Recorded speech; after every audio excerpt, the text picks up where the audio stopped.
Hello, writers. My name is Tennyson E. Stead. I am a working screenwriter and a working script doctor, and welcome to The Right Stuff. Before anything else, let me just say happy holidays, everybody. I hope everybody's having a great celebratory season, and I hope everybody starts the new year off in a way that is to their liking. We're going to be talking about writing short films today. And the first thing I want to comment on is the necessity of keeping short films short.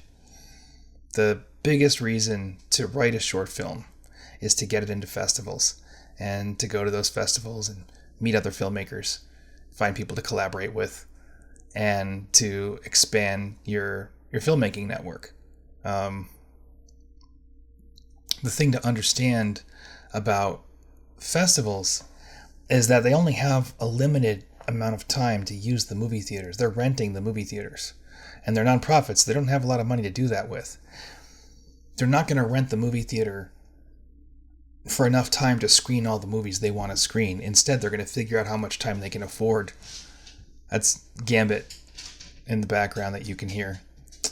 I think she's probably heading out the door. There she goes. They're going to figure out how much time they can afford in the space, and they're just going to book the films that they can afford to screen. So, typically, when it comes to short film programs, they may set up 2 or 3 screening blocks of about 2 hours apiece, and they're only going to let in enough short films to fill those 2-hour blocks. Which means, if you're writing a 20-minute short film, that's 4 5-minute short films that they can't let into the festival if they admit your movie. Each of those 5-minute shorts has a cast and crew and a whole network of people around the movie that the festival could be selling tickets to. And they need that ticket money because they have to pay for the space. They're a nonprofit. They're not making money on these festivals. They're doing everything they can just to keep the festival running. Okay? Which means 10-minute shorts and 20-minute shorts are actually doing financial harm to the festival as opposed to 5-minute shorts. If you make a 5-minute short, all other things being equal, you are much more likely to get programmed. Way more likely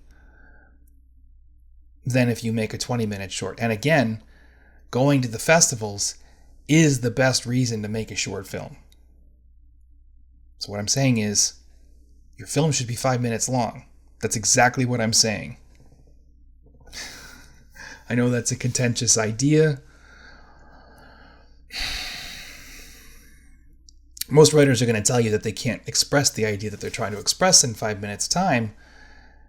And the truth is, in just about every single case that I've ever seen, the reason why it's so hard to express an idea that concisely is because the writer needs to set everything up, and they have to establish the metaphor, and they have to pay everything off, and they're writing from a dramatically passive place. Okay? If you build the story around the actions of your characters to achieve their respective goals, and if you let those actions speak for themselves thematically and emotionally, as opposed to trying to sell the various thematic and emotional components of your movie to the audience one by one,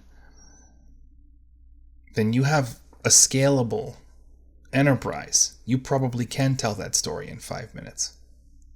So here's how it works. And we've talked about this before, okay? But the concept of your movie, the idea that you're trying to express, is in action. Great stories on the stage and screen are made from the efforts of our characters to achieve unsustainable, overwhelmingly challenging goals. The story isn't about what our character experiences and how it changes them. The story is about what our character does. And what they're doing specifically is trying to accomplish something that they do not have the tools to accomplish. The reason for that is because that lack of ability creates the arc.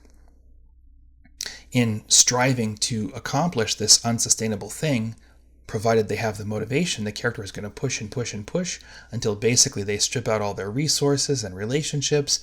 They break the world in which they live by pushing too hard. and they still want to accomplish the thing, so that break is the end of the second act, and now they have to find a new way. That's very concise. It's very simple. So to break that down into acts, Act 1 is about the character's efforts to prepare themselves for success in the thing that they're trying to do.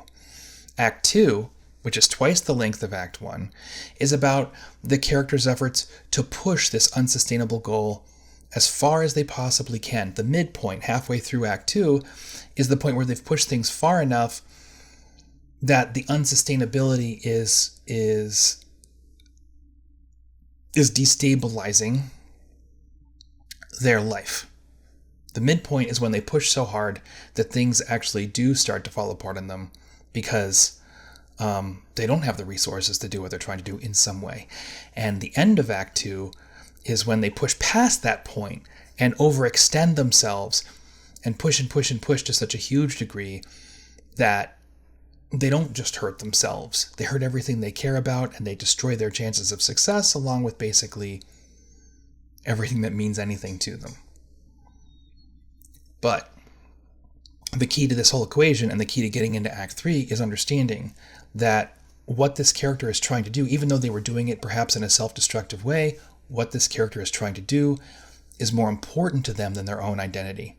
So now that they've destroyed all their resources and all their relationships, the one thing that this character can still change is themselves. And they have to change themselves so profoundly that they become the person who can actually succeed at this thing instead of being the person who is always doomed to fail. So that effort to change themselves and create a new path forward, that's what Act 3 is about. Now, 5 pages means that the first act, your character's efforts to prepare themselves in order to achieve this goal, to set themselves up for success, you have 1 1/4 pages to make that happen. The first half of Act 2, which is them taking that preparation and pushing forward with their goal to the point where they start to destabilize their environment, you have 1 1/4 pages. That midpoint is halfway down page 3 of your script. From that midpoint, you have 1 1/4 pages for this protagonist to push their efforts so far that it basically destroys the world of the movie, whatever that happens to be. So they need to be, however you want to phrase it, at the crossing of the abyss, or whatever the language is that you decide to use. They need to have created their own worst possible case scenario for the action that they're taking by 3/4 of the way down page 4. And then you have until the end of page 5 for them to find a new way forward. So if there's a theme you want to explore, if there's an idea you want to develop, you don't have time to set those things up, but you do have time for a character to be pursuing a goal that engages that idea implicitly. Okay? If there's something you want to say about the economy, then make a movie about a character doing whatever it takes to make money, right? And if you want to say something, for example, about some kind of monolithic presence in the economy, or some kind of system of power that exists, then let the protagonist walk in through the office where that system of power is managed and try to get the thing that they need. Don't try to set up metaphors in a clever way. Let the character that you're using as your protagonist physically just do the thing that you want to talk about, and let the actions speak for themselves, as opposed to kind of talking around the problem and trying to create that theme through negative space. Don't create a theme-shaped hole in the middle of your story, is what I'm saying.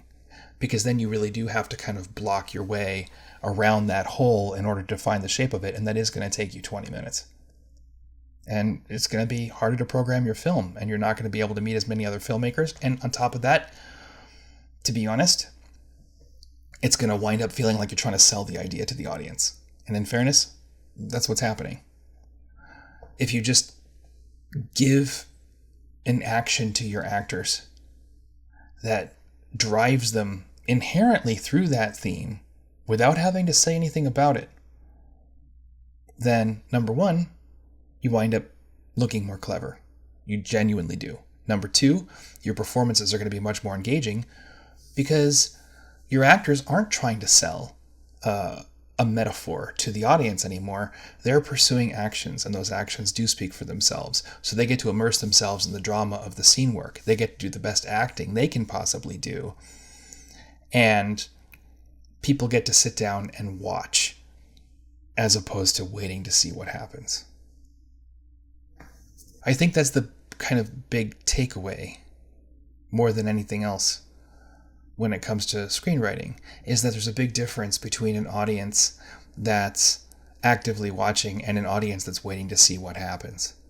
And because short film is so inexpensive and because it's so brief, I think as writers, we give ourselves the opportunity to be a lot more self-indulgent. We absolutely do use that as a medium to make the audience sit down and wait to see what happens because they won't be waiting too long. But the truth is, if you give them something to watch, if you provide them with actors that are performing strong lines of action, and the scene work is functioning on a very high level, and you have something really great in front of the camera, instead of just a plan to cut something amazing together in the editing room,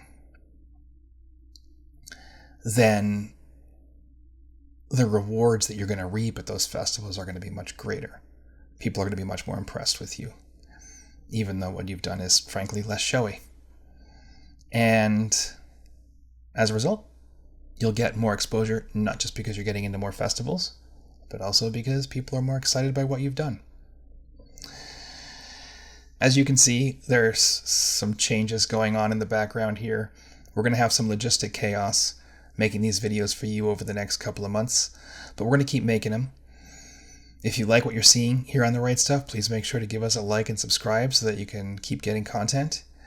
And thank you very much for watching. I hope everybody has a very happy holiday. I hope everybody has a fantastic new year. And I will see you next week. I look forward to learning with you.